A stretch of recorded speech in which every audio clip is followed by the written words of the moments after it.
dia. Hoje é dia 11, 10 e 15 da manhã. Meu nome é Marvin, eu sou da FTB, Associação Fruto da Terra do Brasil. Nós estamos aqui hoje no bairro de São Mateus para contemplar mais um associado da FTB, aquele que contribuiu, que vestiu a camisa, que paga em dia suas mensalidades, que indica outros associados. E hoje é o grande dia dele, realizar o grande sonho da vida dele, que é ter a casa própria. Eu vou chamar aqui a Cristine para mostrar a chave. Nós estamos aqui com a chave, que é o símbolo da FTB. Nós vamos entregá-lo.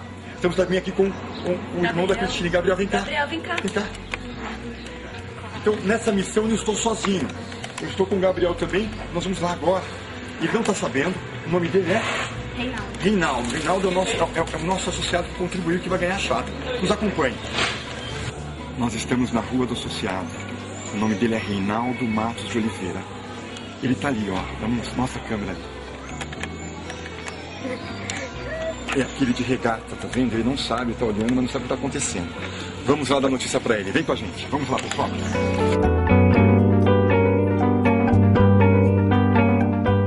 Quem é o Reinaldo Matos de Oliveira?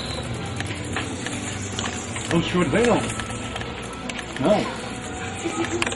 Quem é o Reinaldo? Você?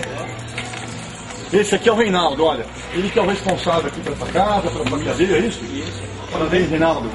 Você acaba de ganhar a sua casa própria da FTB. É mesmo? Parabéns, é verdade. Obrigado. Tá aí, ó, a chave. Parabéns, viu? Passa a bola. Vamos dar um banho de champanhe no Reinaldo? Aê! Maravilha! Vamos comemorar. A FTB com a esposa. Aí, ó. Com a esposa. Olha a oportunidade. Vem comemorar com a gente. Com licença, olha aqui a casa dele. Olha a minha casa, tá? Parabéns, viu? Obrigado. É a conquista de vocês que gritaram na FTB, né? Vão escolher a casa de vocês agora, vão comprar tudo para pagar para vocês. E vocês vão assistir. Bacana, né?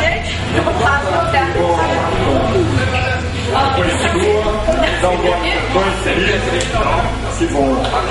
Ele ainda pegava no meu pé e falava, você pagou no dia? Ele ainda falava assim, caralho, eu sei não. Então valeu a pena pensar nesse tempo, valeu a pena. Aí hoje é um dia muito importante, hoje é dia 11, dia 8, né? Dia 8 do 11. Eu faço o céu agora na realização do sonho, na concretização de uma conquista. A FTB é só um instrumento para que você realize o seu sonho. Mas quem vai realmente conquistou isso foi vocês. Acreditaram, trabalharam. Olha, quero que você depois do vídeo para conectar daqui toda uma cafezinha, vai ser um prazer. Vai ser convidado. Tá bom? Parabéns. Obrigado. Não saiu não, Lírio. Parabéns.